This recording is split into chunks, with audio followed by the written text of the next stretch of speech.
Well, hello. My name's Sam Swearingen.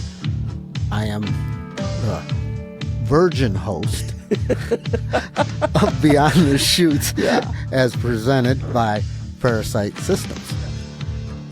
Today, we are recording from the rodeo grounds of St Tite, Quebec. Festival Western. What a wonderful facility they have for us here. It is just outstanding what they've done for us. It is a 10-day festival. Yes, it is. They got it named right. Oh, festival. Man. Festival. It is very Party. good. Yes. And I am doing something I have never done before. I am now the interviewer instead of the interviewee. And I am interviewing Doug Simcox. I heard that came from a movie from Hollywood Harris. So haven't seen it, but welcome, Doug. Glad you're here. Well, good to be here with you, Sam. What a great adventure we are having. BTC on the road, right? Beyond the Chutes. And I got to say, before I move on, beautiful shirt you're wearing. Rawhide red. For our listeners, rawhide red. Over your right. Can you tell us what's over your right? The BTC logo in black. Yeah. The rawhide colors. Yeah.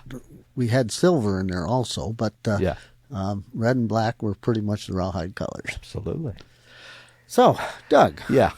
I would like to ask you a little bit about what your background in life is. You know, you're from Iowa. Yeah. And growing up there in the big farming state, more corn is grown in Iowa. In one county, a farmer told me, than is grown in all of New York State, and there's a lot of corn in New York State. So it is the breadbasket of the United States. Yep. So let's hear a little bit about your history and what you've done and where you came from. Oh, wow. Great big question. I love this. Grew up, as you said, in a very small farming community in Iowa. Actually, in a small town called Hartford, Iowa. There were 32 of us in our graduating class, just to give you a perspective of the size of the class. My father grew up on a farm. His father was a farmer. Back in the 50s, mid-50s, they were farming 400 acres. So stock cows and feeder calves and pigs and corn and beans and hay and all of that. So I learned very early the joy of farming. My father had a small farm. But when my father graduated in 1955 from high school, his father says, "I'm done farming. I'm retiring. I'm moving to town." And your father then took over the farm? No. My father, where would you get the wherewithal, right? It was a rented farm. Okay. How do you get started in farming, which was the age-old question when I grew up in Iowa. When I grew up, a lot of my classmates, their parents made a good living on 160 acres. And that was going to be my question. Farming 400 acres in the 50s was huge. Huge. Because the farmsteads were between 80 and 160 acres is what the government would give people for farmsteads. Yeah. And 400. Yeah. That's a lot of ground. And it's a really interesting story. My grandfather had two boys, one 3 years older than my dad, and they divvied up the work. There was chores to be done. There was cows to be milked. There was fields to be plowed. And imagine plowing with an AC Alice Chalmers 2-bottom plow, right? And covering all the acreage. Now, that, I don't know, they might have had 240 acres in tillable. Mm-hmm. Okay. They might have had 80 acres in hay ground. They might have had that much in pasture. I don't know the exact mix, but my grandfather said with the corn, you either haul it to town or you walk it off, meaning you feed your cattle, you feed the pigs, right? And everything was harvested in the ear at that time. There was no combines. Right. You put it in corn bins, the ears with husk on them or off. It didn't matter, so they'd dry, so it would keep through the years. There was no bins with shelled corn going in them. the tractors and the equipment you used. Yeah, I kind of know what it's like, those old L. Chalmers 45, WD 45s, WD-45, M's, the international M's, riding them across rough plowed fields. It beat on your body. Oh, it did. And those guys just kept going. And it's kind of that. And when he says tillable ground, for the people that don't know, that is about putting corn and soybeans and that kind of crop in as the hay, which stays for a number of years, especially back then. Yeah, absolutely. Now they keep alfalfa in for 3 years and change it. But back then, they probably kept it in 10, 15 years. Absolutely. And there was rotation on top of that, too, right? Mm-hmm. There was no fertilizer. There was no chemicals. And you farmed 365 days a year, meaning you have the whole hurry of the spring, right? You get your corn planted. By the time you get your last field planted, it's time now to start cultivating. Yes, and it was all on a schedule. Yeah. Oh, yeah. And how times have changed. Yeah. It's still on a schedule, but they rotate in different things through the winter that they do. Cover crops, which was probably never heard of then. Yeah. But they are going back to the rotational. Like I'm looking into some for feeding cattle, where they're going back to what the buffalo did. Yes. They run it over there, a huge number on a short period, and eat the grass right down and fertilize it themselves. And move on. Yeah. So I'm looking at trying some of that in the next couple of years. So yeah, absolutely. It's interesting how everything evolves. Yeah. And so anyway, Doug, you got doing some rodeos later in life. Later in life. But let me back up a bit. Rodeo was kind of always in the background of what we did. So when my grandfather moved off the farm in 1955, my father knew he couldn't farm, went to work at John Deere's, and the first strike they had, which was just a few months after he started, they went on strike. John Deere did. Well, how do you feed your family, right, when you're on strike? So he had two uncles at the time that were cutting hair. So he went to barber school. Oh, interesting. Yeah. Farming to barber school. Absolutely. John Deere factory to barber school. Absolutely. And he knew beyond a shadow of a doubt he had no interest in working in a factory. Oh. Zero interest in doing that. Just to survive. Yeah. That was a survival Absolutely. technique. Absolutely. And he went to work for his uncle in Waterloo, Iowa. And I'm going to say that's when he got into the entertainment business. Because I heard my whole life how important it was to have great conversations with the folks that are sitting in your chair. You might have 8 people sitting in the chair waiting for a haircut. Everybody needs to be entertained. Okay? It's part of the process. Which today, those 8 people would be sitting on their phone being entertained. Absolutely. They don't have that connection of one-to-one connection to know what they're doing. They're on their phone. Yeah. Eliminating the rest of the world. You bet. And not always for the better. No. So that's very important here in life. But with your rodeo in 1963, you did what? Well, I might be in 1963, and this is my earliest memories. And it's my memory of my father going to maybe Grundy Center, Iowa, which was probably 40 minutes from where we lived at the time. And he decided he wanted to try bareback bronc riding.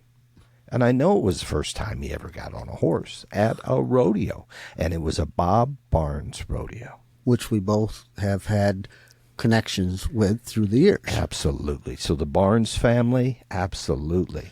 And I don't think it lasted very long. I can't remember a lot. But what kind of came from that, and let me back up a little bit. When my mom and dad, when they were when they were young, and they come off the farm, both of them came off farms.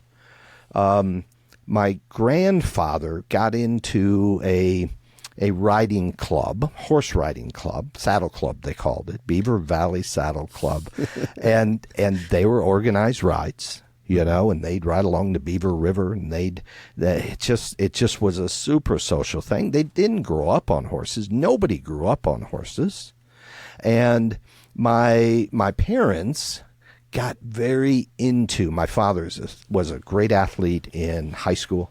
I mean, a super athlete in high school, so super competitive and needed something to kind of scratch that itch. And he got into horse showing. And I mean hardcore horse showing. 2 horse shows a week. Wow. Oh, no. I mean, and he's working 6 days a week or whatever it was. And they were barrels and poles, and they were flags, and they were rescue racing. And both my mother and my father went, and my grandfather, who at that time built an arena at his place in New Hartford, Iowa, out by the railroad tracks, right? Had probably 6-7 acres, and they put up an arena. Instead of corn. Exactly, instead of corn. And story goes, he was in the scoop shovel race with my father, and the instruction was, put me on the shovel, don't look back. And what it is, the scoop shovel is an old grain shovel, aluminum grain shovel or whatever it was, tied to a lariat, tied to the saddle horn of the horse. And there's a single barrel, right, up at the end of the arena, and you ride up as fast as you can, go around that barrel, and whoever goes up and makes the loops fastest wins. Yeah, and actually I've seen that done a few times when I was very young. Yeah. And it's entertaining because they can flop and roll pretty good when they spin around there, but it is for our listeners, there's probably not very many people still alive that have heard of the scoop shovel race. Absolutely. and pre helmets, pre anything, and the instruction was, go as hard as you can, don't look back, I'll be fine. And the story goes, right, and they did it, and they won lots of horse shows. And one time, I couldn't even tell you the place. One time, my grandfather Ned was on the scoop shovel, and a wreck ensued, and he tumbled and I think maybe cracked or broke some ribs, and that was the end of the scoop shovel racing for him. He kind of retired at that point. Now, saying that, I did see at one of the big rodeos up in Canada or out west, they do the hide race. It's the same scenario, just a lot more to hang on to than a scoop shovel. Oh, my. And you come around the corner, you're not following the horse. You're out there like a skier behind a boat. Exactly. Okay? And you're getting slingshot around there. And the instruction is, don't look back, just go. And now, at the rodeo that the Barnes family was putting on there, you were a young lad. Yeah. Knowing they've had such an impact on the rodeo world, just went everywhere. Absolutely. The work they have put into their business was incredible. You bet. Did you get to meet them then, or was it later on in life when you got to later know? on in life? Okay. We were in northeastern Iowa, Cedar Falls, Waterloo areas where I grew up. They were in the northwest side of the state, up around Sioux City, Cherokee, Iowa is where they're from. Okay. And that's, in those days, probably 3.5 hours away. Okay. But over the years, much later, when I was rodeoing, got to know Marty and John and Bob and just what a great family, and really enjoyed them. Yeah, and some of the things you don't know is I have a lot of family background from Iowa. Oh, you do? Yeah. Okay. I think my grandfather lived there when he was a young boy. Really? Okay. I don't know where and it must have been up north because there's still relatives in Minnesota and Wisconsin and out in that area. You bet. You bet. Originally, I think the family was from Iowa. Yeah. And why they had moved from the corn state to New York, I don't know, but it happened, and that's for sure. It's all good. Yeah. So so your horse showing days was more with your father, or you took on? I did. So my grandfather starts this arena. has horse shows and pick up what I would call in today's world probably pick up rodeos. Oh, you got a horse that'll buck. You got a bull or a cow or a steer you think will buck, and they would put on the rodeo. I mean, I can remember them building wood chutes. I can remember my grandmother on the announcer stand that was up above the chutes, singing the national anthem, and my grandfather was the announcer. And I can't remember a lot of it, but yeah, and we tapped into that in life. You became your grandfather and announced rodeos. Yes, and one of my favorite things. Now, whether it's true or not, the story goes, I was known to be a talker when I was growing up as a young lad in Iowa, and the story goes we went to an auction, and supposedly, the story goes, I was saying, can we go eat? Can we go eat? Can we go eat? Right. And my grandfather said, yes, and supposedly bought a calf during the auction. I remember that. And he said to me one time, if you ever get paid for talking Doug, you're going to make a lot of money. Well, I don't know if you made a lot of money, but you still talk good. I've done a lot of talking, and that's absolutely for sure. So my introduction to rodeo, I was maybe 3-4 years old, and they had a calf, and at my grandparents, it's during a rodeo, pick up whatever it was, nothing terribly organized, and one of those where you back all the pickups and the cars around the arena to watch the show. And they put me on a calf. And back then it's two hands, right? And I was told lean forward. And I didn't probably go maybe a jump and a half, and that might be an exaggeration. Maybe I only went a jump. And I remember, as the story goes, my dad's uncle came to him and said, don't you ever do that to that boy again. Don't you ever do that. So that was my brief introduction into that. Around that time, it shifted, and I got introduced to horses, had ponies. When I was 9 years old, I started training horses. Had a neighbor who had a POA, Pony of America, and my dad arranged for me to train him. That was my summer job. I got paid. It was a 30-day training program that he came up with, my father did. And when the horse went back, he'd stop, he'd nick rein, he'd back up, the basic stand while you got on, all that sort of thing. And I got paid, we charged him $30, $1 a day for me to ride that horse. Thought you were rich. I thought I was rich, and what am I going to do with all this? And every summer my father would arrange for me to have a horse or two. But Slim, Pony of America, as time went on, the fellow that owned that horse, Keith Davis, he said, would you come show the horse for me? Would you, go into local shows? So I really ramped up the showing when I'm 9, 10 years old. Going to Pony of America shows, going to Silver Spur, which was in Hudson, which was a half hour away. Every Saturday night, every Sunday, you are somewhere, musical chairs, flags, all of that sort of thing. And Slim was a kind of a horse where you could do an all-day show with him, meaning you could show him in halter in the morning. You could show him in Western Pleasure and Equitation, and then we'd change out his bit, probably put him into something light just so he knew we're in a different game mode now. And this 56-inch horse, pony, would go out and run against some horses.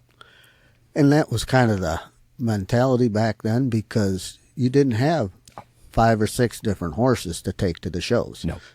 You had your one versatile horse. Absolutely. And that made them broke animals. Yeah. They got used. Yeah.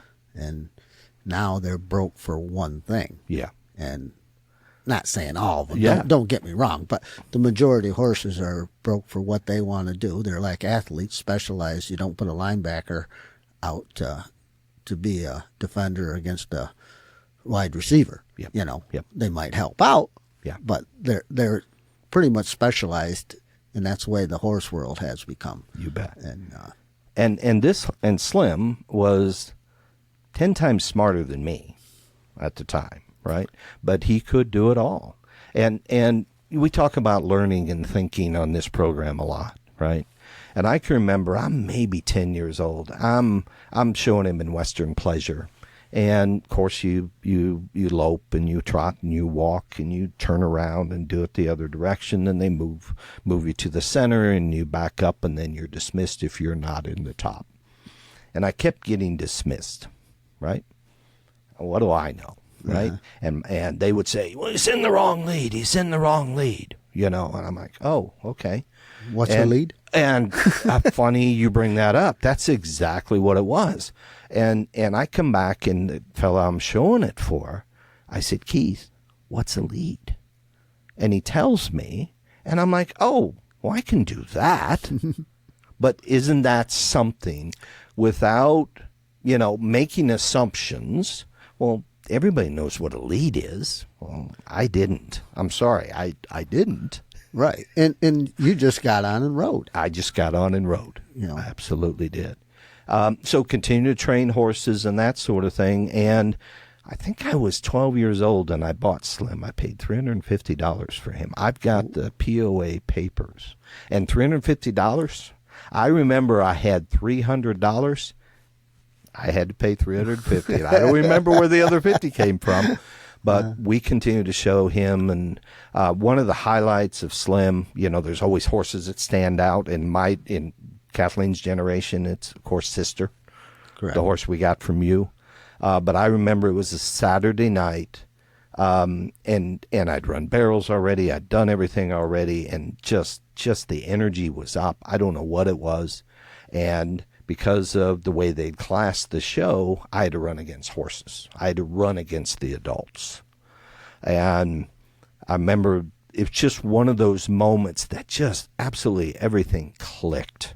I run into the arena. It's running poles. So you run all the way down to the end pole, and we just dropped in. We ran it back, come the other way.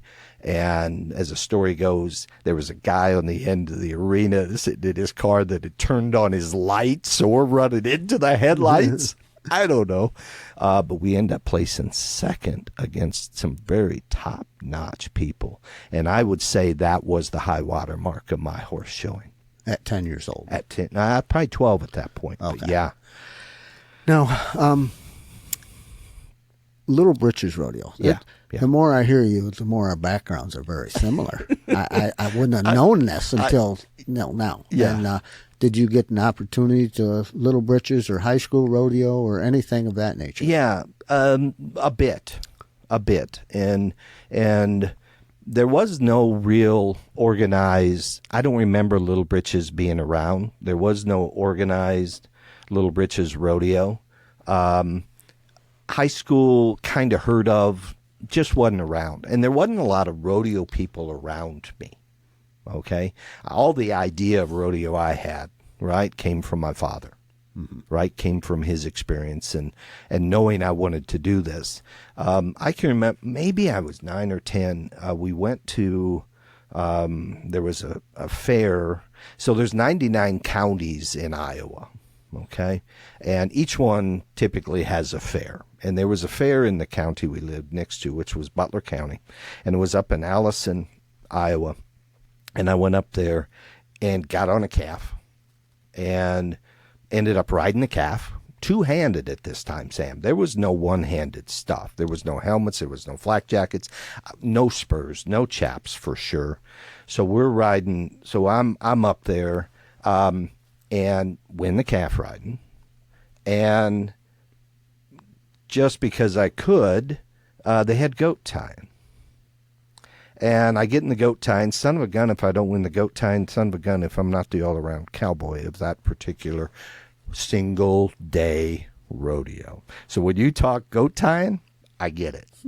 So you were the king that day. I was, that was incredible. At that age, that was invincible. And I don't know if it paid money. I don't know, but it was, yeah. But that was kind of my exposure. And so go back to showing horses. I'm a freshman in high school. And somebody says, hey, are you going to go to the high school rodeo? You ask about high school rodeo. And there's a high school rodeo. I think it might have been the state championships, state finals. I don't know, down around Des Moines or something. I can remember going to the Burkholders. If it's 2 nights before, I might have been lucky before I went. And he showed me how to put a rigging, which was my dad's soft-handled bareback rigging. He showed me how to put a rigging on the bronc he had loaded. And he talked to me about all the things I had to do, put me on it, probably went a half a jump, maybe a jump, I don't know. That was it. And I get on a Greyhound bus, and I drive 3 hours or 4 hours, whatever it was. This Greyhounds take longer. Get on a Greyhound bus and end up at the high school rodeo. So tell me about the Burkholders. That interests me. They were a local, I say local, probably an hour away.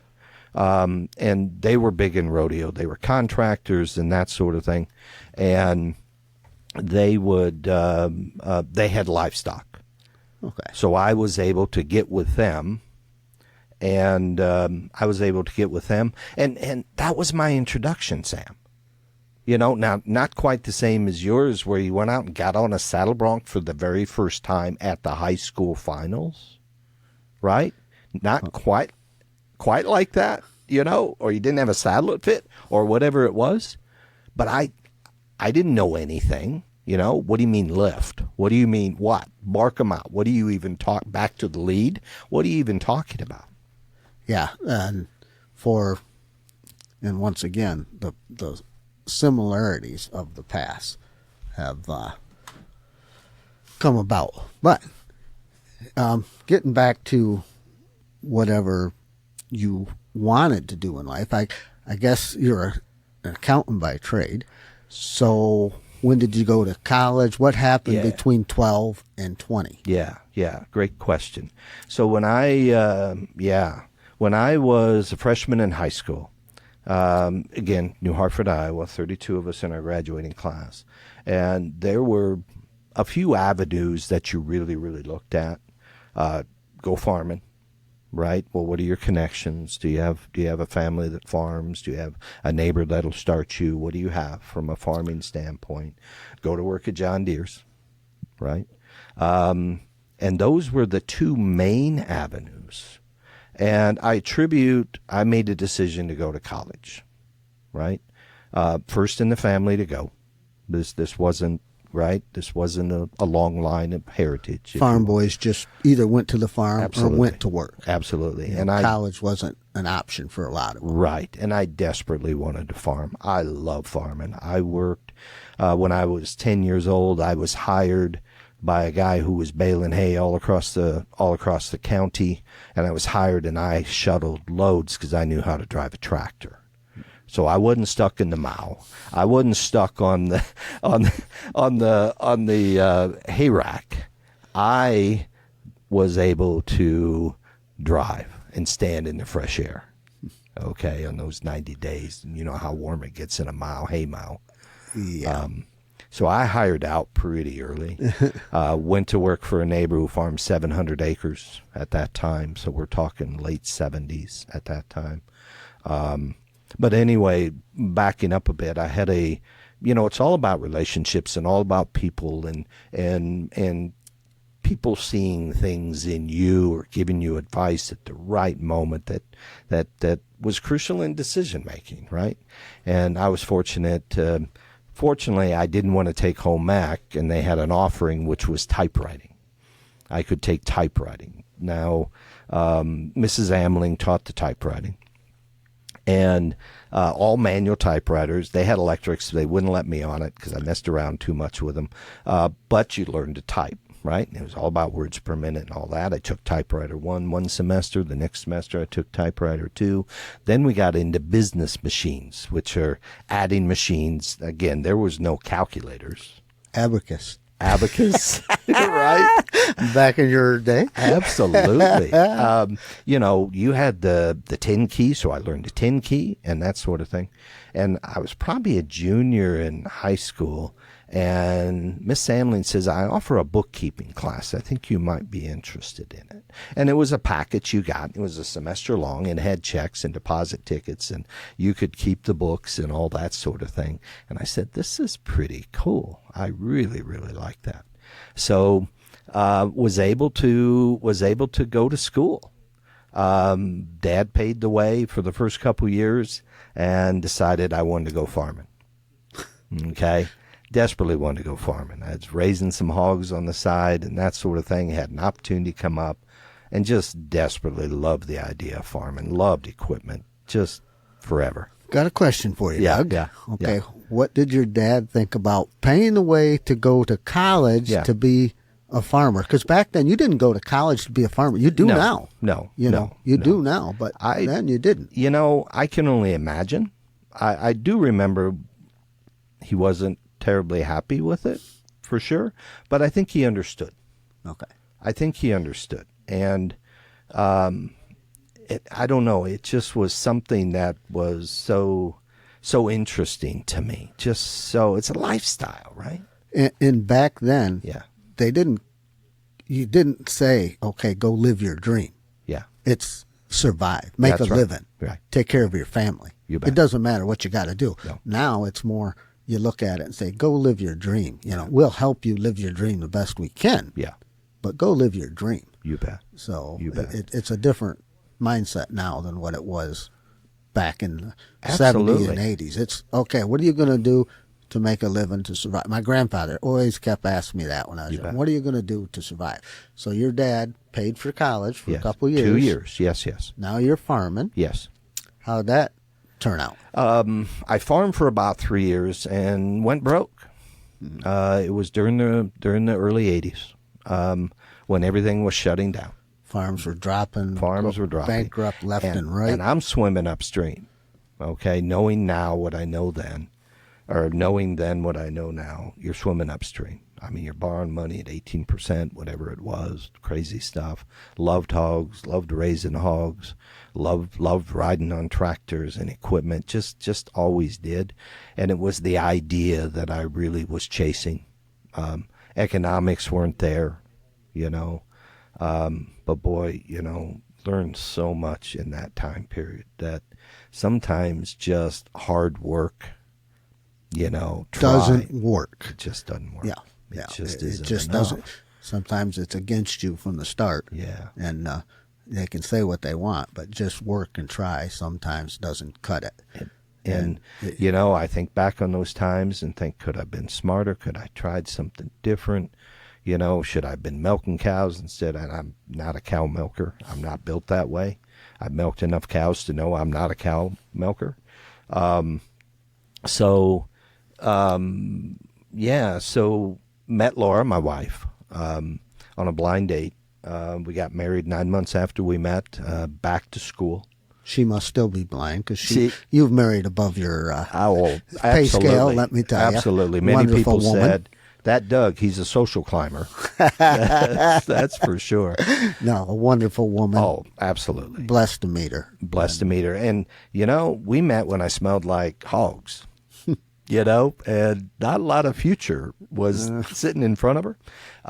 But we got married. We moved to town, went to school, went back to school, got serious about things. And ended up graduating from college in 1985. And in 1985, nothing going on in Iowa. Farms were collapsing. John Deere's had severely reduced its size, severely cut back, and said, you know, where are we going to go? And in 1984, we had gone out and visited Laura's family who lives in New England, who lives in New Hampshire. And I can remember loading everything we had in the car, and probably 2 weeks before that, do we go to Phoenix, which happened to be coming on at that point. A lot of folks from Iowa, college guys, college gals were going to Phoenix. That was kind of an area that was growing, and we decided to go to New Hampshire. So, yeah, hindsight being what it is, you go to Phoenix and buy land. Yeah. Yeah, for sure. What it would have done. But as the world turns, you went to New Hampshire. Yeah. And did you get a job in accounting there, or did you Yes. move on? Answered an ad in the paper. The only time I've answered an ad and gotten a job in my entire career, and I've had a wonderful career. So went to work for a company up there, 1986, January of 1986. I can remember, and the historians out there will have to figure out the date, but I remember it was the date that I started, was the date that the space shuttle blew up. Oh. Okay. And the reason that stands out, the teacher, Krista McCullough, was from New Hampshire. She was a teacher from New Hampshire that had gotten on there. Yeah. Very sad day in our history. Absolutely. Beautiful lady. Yes. That, Yes. There was, 7 people? Yes. All Yeah. perished just in a snap instantly. of the fingers. Absolutely. Yeah. You watched it live happen, Yeah. and it was like, wow. Yeah. It just, wow. Yeah. These people are gone instantly. Yeah. Vaporized. Yeah. Yeah. Just a sad day. Sad day. And what a perspective, and as sad as it is, what a perspective to hold when we think we got problems. Yeah. Like a snap of the fingers. It can be done. Yeah. Yeah. And to this day, snap of the fingers and it's over. Your life has changed. Absolutely. For the worse and sometimes for the better. Absolutely. And I will say, if you just I've listened to your story and Mike's story and all the stories, there's all these intersections or whys that we come up to, forks in the road, right? Well, if I go left, do I go right?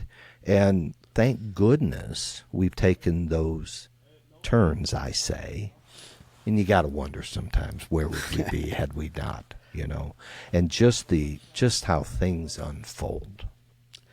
Yeah, it's almost like, did I go the right way? Did I go the wrong way?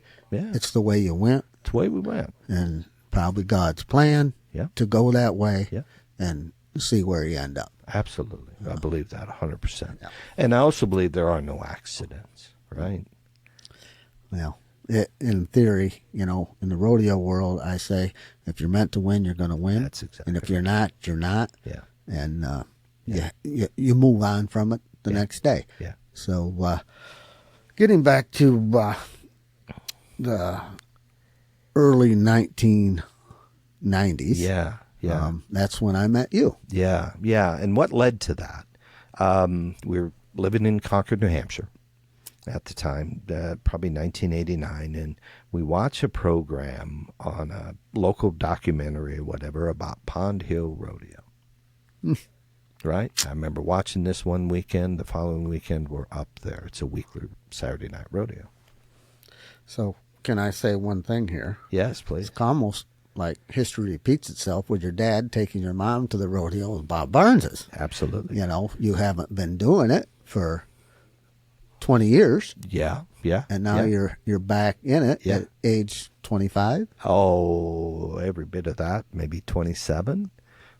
Kathleen is our daughter was probably 3 months old, right? So Ben would be, maybe 3 years old. Pack him in the back of the Jeep Cherokee. I don't even know if I had a rig in Sam. I knew I wanted to go back. I'm going up there. I don't think I even entered the rodeo, was able to get on. Didn't have chaps, didn't have just absolutely anything. And go up there and again, last 2 jumps, but I met a very important person at that time, which was Billy Porter. He was the clown of that rodeo. A saddle bronc rider. A saddle bronc rider. Yeah. And we just hit it off. And next thing I know, he's saying, you need to go meet Sam. You need to consider saddle bronc riding. They have a school in Attica. I think it was in the spring of 1990 that I roll into Attica, New York with zero knowledge of saddle bronc riding other than what I had watched on TV. I'm just floored by the same thing as your father. You got a boy that's 3-year-old, you got a daughter that's 3 months old, you're going getting on horses. Yeah. Oh, I would cuff somebody right now and say, what is wrong with your mind, man? Yeah. But look at where you've gone to. Look at the people, the connections. So now you come to the school that my brother and I are putting on. Yeah. The thing I remember most about it, the first one, was how helpful you were. At schools you do them once or twice a year. Yeah. So how prepared are you? Yeah. I was bringing the livestock, so I wasn't worried about that. And people there come with equipment that isn't equipment. It's something somebody gave them out of the old barn, and this is my saddle, and stuff's breaking, and so you got to fix it. And you were very helpful. So tell us about your adventures at the school and where you went from there. Oh, I absolutely loved it. I mean, I learned more in those 2 days than I could have ever absorbed in 5 years. Right? Everything from chute procedure to how to put a halter on. Just how to put a halter on a bronc in the chute. Well, seems pretty straightforward. Yeah, this is a pretty wild horse. This is a pretty crazy horse, and don't get your face too far over that horse's head, right? Lest you end up with a broken nose. Exactly. Yeah. So how do you set the saddle? How tight do you put it? How far forward do you put it? How do you measure a bronc rein? Right? And the thing that I remember, there were 2 concepts that I remember. Number 1, practice perfect. You preach that from the day I met you. The second was the basics. What do you mean there's basics? What are you talking about, basics? Don't you just get on and hold on, right? And it was all about lift and tuck and mark him out and beat him to the ground. Yeah, the basics of bronc riding. Now, that has changed a little bit in the years. It has, You still lift. Yeah. The tuck has gone away. Yeah. They poke their belly out there, and Lord, I could poke a big belly out there now. Yeah. But it has changed minutely. Yeah. But still, you lift. Yeah. And you charge that front. Yeah. And you beat them to the ground. The physics of if your feet are in that horse's neck before it hits the ground, it can't buck you off. You bet. You bet. Sometimes it happens, but the physics of it, when you break it down the way I have in later years, which I never did it earlier, but those things still come true. Yeah. And you have to use them in the practice perfect. I'm glad you took away that, because practice is just practice, but if you practice perfect, it'll get locked in your mind. Absolutely. And then you can do it every time you get on. Absolutely. So, and I can remember the mark out was everything for me. It's like, well, if I don't do that, why even get on the horse? Right? It's not going to matter anyway. Meaning, you might go on and ride the horse, but you're not going to get a score. So how can you mark them out? How can you be solid every single time? Where do you put your feet before you even nod your head? You taught us to grab a hold of the saddle with the free hand to keep yourself in position for that first movement, and then let go. So the saddle didn't leave you. Correct. And that has changed. Yeah. I have seen a few of them do it, but very few do it now, because they're falling back and not trying to get to the front. They're leaning back more. But the mark out, you're exactly right. And I very seldom missed horses out because it's a 0. Yeah. You poke your chest out. You see the way I rode that horse, and the other guy's counting his money. You're right. Yeah. No, yeah, I see the way you did a good job. Exactly. Thank you. Here, look at this here. You see my envelope with the money in it? Yeah. So it's useless if you don't get the money. Yeah. So exactly right. So we're living in New Hampshire, and I'm 5 hours away from anybody that's rodeo minded, if you will. I can go to Pond Hill for sure, but there's nobody next door to practice with or to talk about or have that mindset with. And went around and rode APRA stuff, would get on wherever I could, I remember driving to a Dave Martin rodeo just to get on. Can I just get on? Just trying to get repetitions, if you will. And then in 93, Do you have the year right? I do. I do. It's not 1992 like I thought. In 93, I met the Canadians. Okay. And I first met Sylvain Bourgeois, who's been on our show, right? He had just come back from the West. He's probably 10 years younger than me.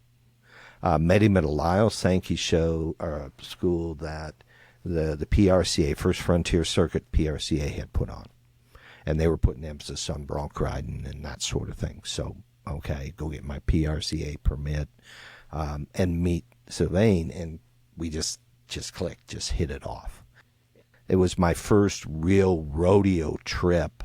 I remember there were 4 of us piled in my old van, and I think it was in like a 1983 Ford van, custom converted van, right? Had a bed and captain seats and all that stuff, so very, very cool. And we ended up we went to Boston Spa on a Friday night, and then we went to it was somewhere in Pennsylvania, and we could be somewhere darn near every night for 2 weeks, right? That included Attica, that included Gary, New York. It included, and at that time you were riding every night at Gary, maybe almost every night, because I remember there was one night we snuck off and we went to Jefferson, Ohio, and Sylvan won the rodeo in the bronc riding. What did he say? 28 points? Yeah. Something like that, which tells you what the rest of us were doing. Yeah. Right? But what a trip, right? We ended up in North Washington. And can it go back to that? Yeah. The Barnes family from Iowa was putting on the Gary, New York Rodeo, plus the Jefferson, Ohio Rodeo. Yes. So the connection goes back to your home state. And North Washington. Yes. And Gary, North Washington. Absolutely. So got to know them pretty well. The Barnes family, Marty, absolutely, and John. And ended up that year, but just a wonderful, wonderful memories of traveling with the French Canadians. Just wonderful memories. The next year, 1994, which ends up being my last year in competition, I had gone out by myself, connected with the Barnes, and I rode rodeo. You could ride fair nights everywhere across, all the way to Iowa from New Hampshire. Ended up in Cherokee, Iowa in 1994. Now, got to know the Barneses. I'd help them load stock. I'd help them, never pack panels for them. There was lines, I had the skill to pack panels, but I certainly didn't have the will. Or the desire. Oh, the desire. No. So I'll do a lot of things for you, but got to know them very well. Ended up in Cherokee, Iowa on a Sunday. Had my folks, I'd gone to my folks, they'd rode up with me, my sisters rode up with me, and I get there, and what bronc have I drawn? Go ahead. Boy Baloo, all right, the great stud of Boy Baloo. And Bob was there, they had him off in a pen by himself, he's a stud, they brought him in only for the day, kept him completely separated off. And folks, I want to let you know this horse is big. A big horse. Pretty big blue paint. Yeah. And just, it's got to be intimidating. So go on with the story. It was. And all of a sudden I'm a celebrity because I've simply drawn this horse, right? And I remember sitting on the ground working my saddle up, and Bob Barnes comes over and says, "So you drew Boy Baloo, huh?" And I'm like, "Yeah, I did." And I'm like, "Here it comes." And he said, "You'll do all right." And he walked away. So he never hassled me. He never harried me throughout all of it, throughout all my outs with him, right? Connections, relationships, it all matters. Not who you know, but what you know, or where you know, or who knows you. Who knows you. Exactly right. Yeah, and my dealings with Bob, you always try, if you did your job and stayed out of his way and helped him. You bet. It was all good. You bet. You know. You bet. So So okay, Boy Blue. Boy You're Blue. strapping your And saddle I can on remember, this big horse. I set my saddle in, and there's 6 different sets of hands from the back of the chutes, from the arena, all set and everything. And it's just, I'm just like, dang, this Never is... had so much help. Oh, perfect. This is, I can remember Derek Clark saying to me, the great bronc rider Derek Clark, he was there, and he says, here's the deal. Mark him out and get bucked off. Miss him out, and you might ride him. That was kind of the deal on him. Back to 1990, well, there ain't no sense me coming all this way to miss out a horse. Right. I might make the 8-second whistle, but I got nothing to show for it other than a 0 because you missed the horse out.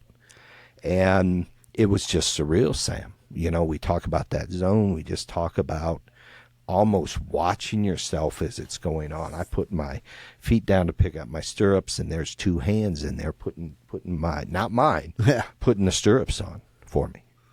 And I remembered all the basics, you know, grab a hold of the saddle, hold on, and he reared out, right? That was his start. And if you can hold it, because there's so much power when he hits, if you can hold it, you can mark him out. Typically, they blew out, right, because of the power and everything. I was able to hold it, and I can remember going, dang, I'm riding this horse. And it was, I probably got bucked off at 6.5, 7 seconds, something like that. There's a little bitty picture that I got of it. You can just barely make out, right? But was doing okay, and bucked up. Just stub your toe one time. Well, and my theory is you said, oh, I'm going to ride this horse. I think and so. that's where your mistake came in about. So. Because horses of that caliber don't need much help. Yeah. And when you thought about it, that's when it happened. One of the best rides I had, I said, oh, what are they going to mark me? Slap me on the ground. Yep. You know. Yep. But that is the mindset, you know, finish. Yes. Finish. Where were you? Where were you? You weren't with me. Where were you? No. Absolutely. High water mark. Right. Lessons and just incredible feeling. Yeah. I did it that far. I marked them out and I rode them that far. So now, Boy Blue. So you moved kind of. Was he your last horse or no?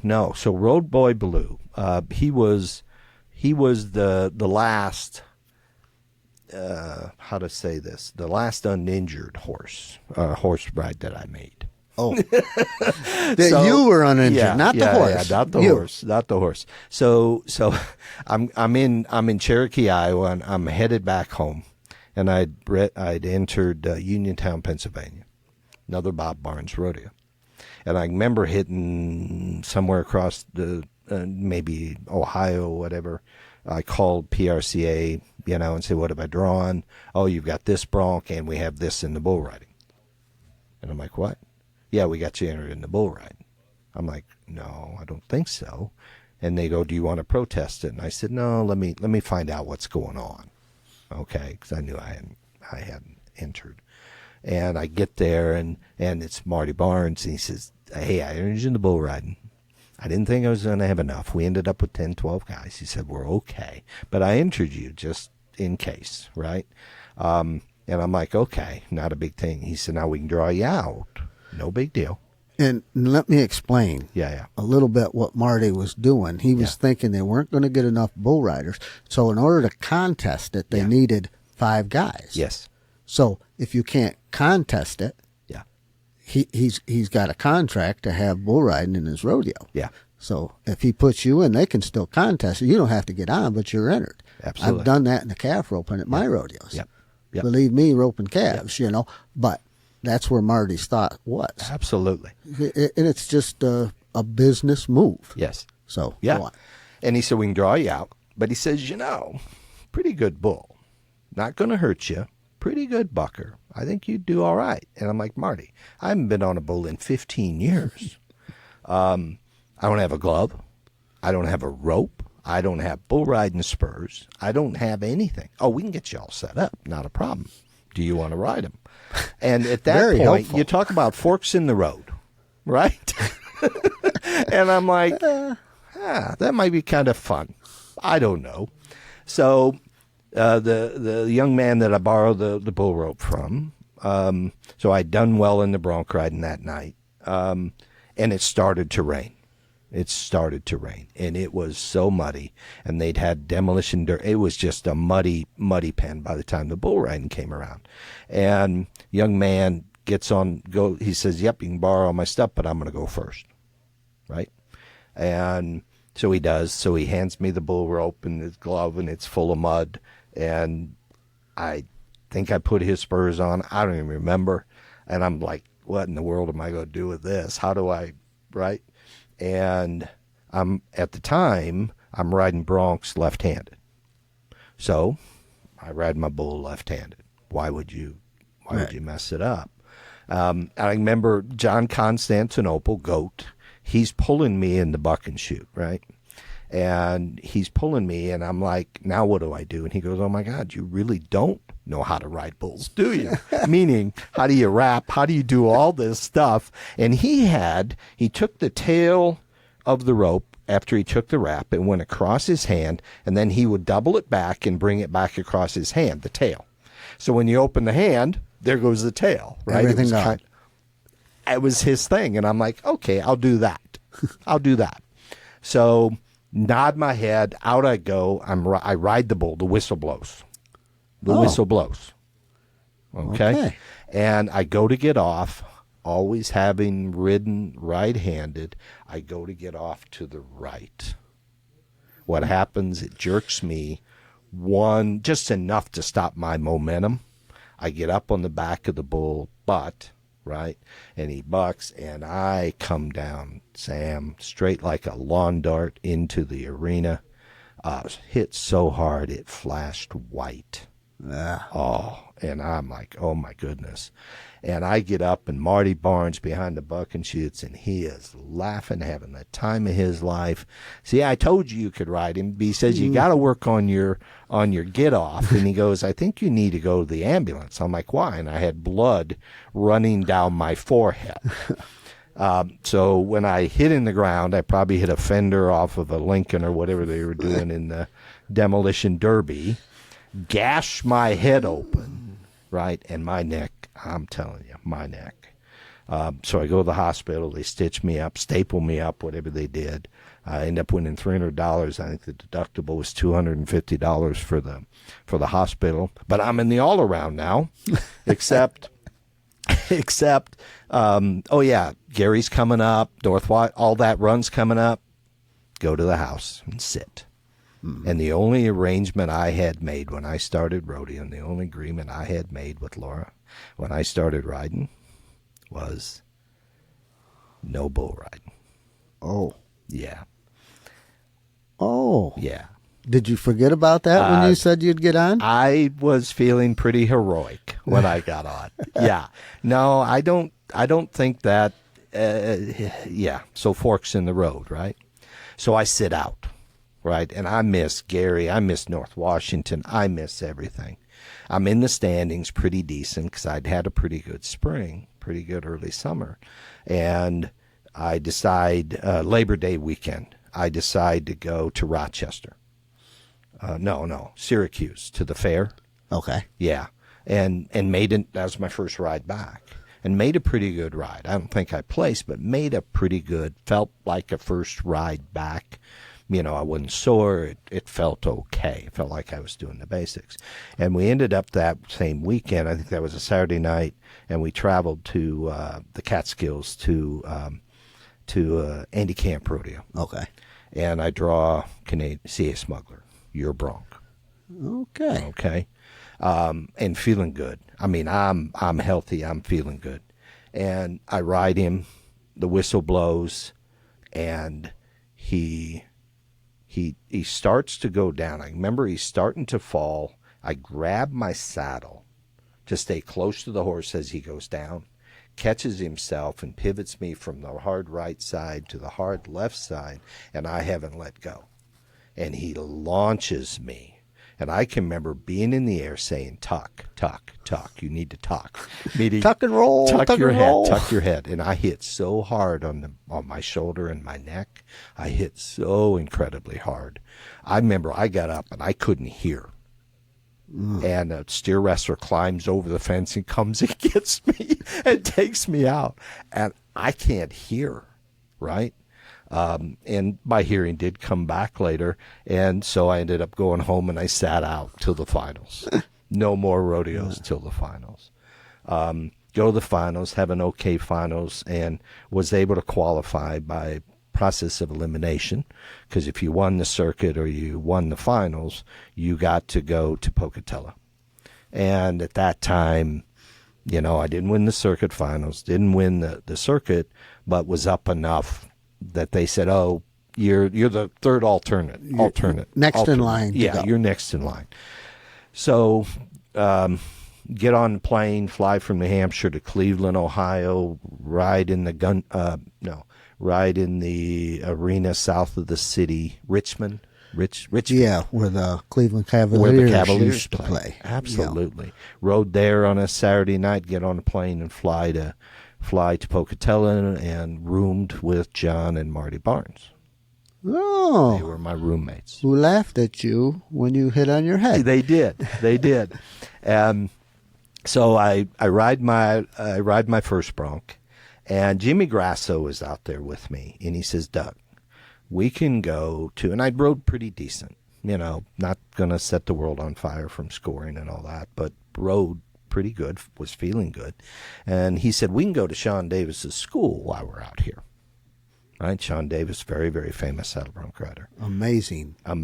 His story. Yep. Somebody should get that on here. Yep. His story is incredible. Absolutely. We may want to reach out to him. Yep. Seriously. Yep. So anyway, we go out there, and I just wanted to meet him. Great guy. And he says, oh, sit in your saddle, show me. And I had spent months trying to just get everything mechanically right with the saddle. He goes, oh, you're riding too long. You need to shorten up.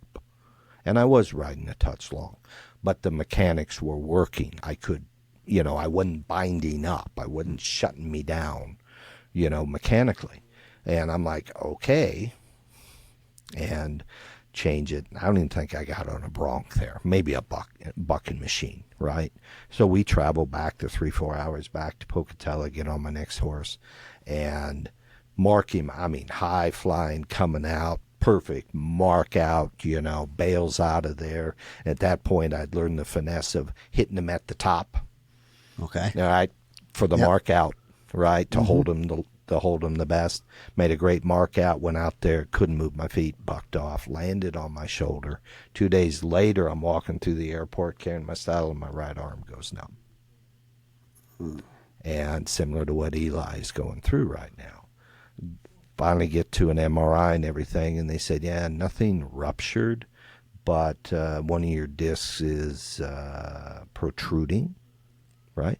And they said we can, and working with neurosurgeons, right, getting the right information at the right time,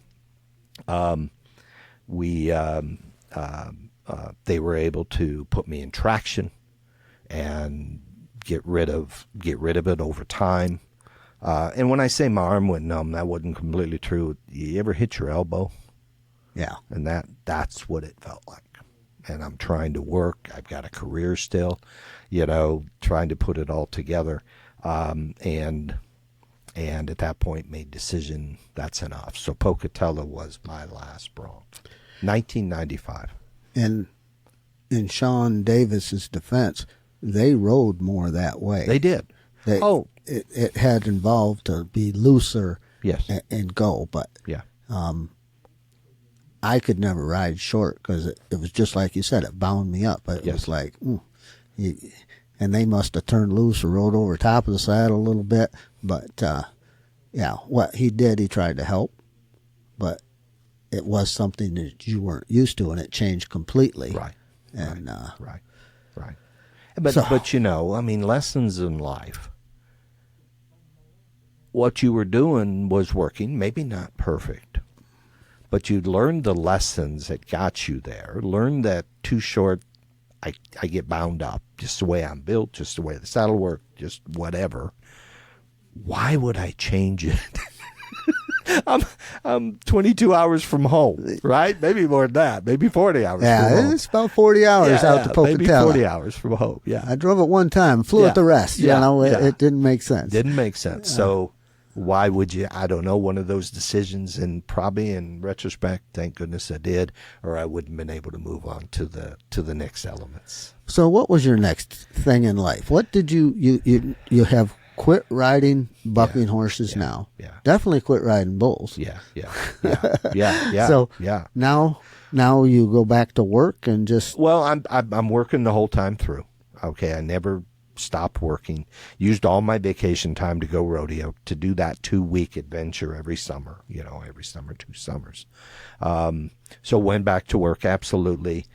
Tried to be a director, that representing First Frontier in the saddle bronc ride. Not really my style. And I think we'll do this in a future conversation. But thank goodness you and I had stayed in contact. Thank goodness we had the relationship. So the next element was you calling me and saying, "Hey, do you want to announce a rodeo?" And I think your words are something, I'm probably paraphrasing. Do you remember what you said when you called me? Well, I believe it was something like, "You like to talk." Yeah. You never shut up when we drove, so you ought to be able to do this. I think were your exact words. And I took that as a very positive sign. Yeah. And what your grandfather said. Channeled, well, he had passed away by then, but channeled my grandfather. Isn't that funny how things come round and round in this life? So the announcing is another story for another day. What a great career. What an exciting time. And the announcing, I'm sure, let you meet lots of folks, lots of people. Oh, my goodness. And go places you wouldn't even have thought of. Yeah, absolutely. And quite frankly, after I retired, it's what led to the podcasting. You made a comment, I want to know, or who you know, it's who knows you. And I'm fortunate that I met a lot of really good people when I was announcing, and we'll get a little bit deeper into that. But these people are picking up the phone when I call them and say, "Hey, would you mind being on a podcast?" That we're just trying to get started. And personally, getting started, I think this has gone extremely well. And I appreciate you coming on here, Doug, and talking to me for the first time sitting in the boss's chair. I know. What an opportunity for me. You have done an excellent job. So, Mr. Dougie Doug, Yes. I hope you have a wonderful festival Western. Yes. And take away the people that you get to see that you haven't seen for years and enjoy what the good Lord has given us. You bet. This year, like all the years associated with rodeo, we just make memories. And this time in our life, we have the time to make more. Isn't that great? Yep. Isn't that excellent? And again, thank you to Sylvain and PJ just for being such great hosts and inviting us up here, Sam. This is pretty spectacular. Yeah, and who knows where this goes. Now, after doing it, I can see a future of coming here and doing this I agree. for many years to come. Yeah, and I think you being in the hosting chair a little bit more would really improve your game. Well, I'm not getting on broncs ever again. Yeah. And I'm not much of a talker or entertainer, but it's much easier when you know somebody and know Absolutely. what they've been through. And we'll have to go back sometime and look at the similarities of growing up between us at different parts of the country. You bet. But thank you so much for coming aboard here today, Doug, and My pleasure. we'll hope to bring it to the people. Yes. And Take us home, Sam. Take us home. well, I hope you enjoyed this episode of Beyond the Chutes. This is Sam Swearengin. And Doug Simcox. Thank you for listening.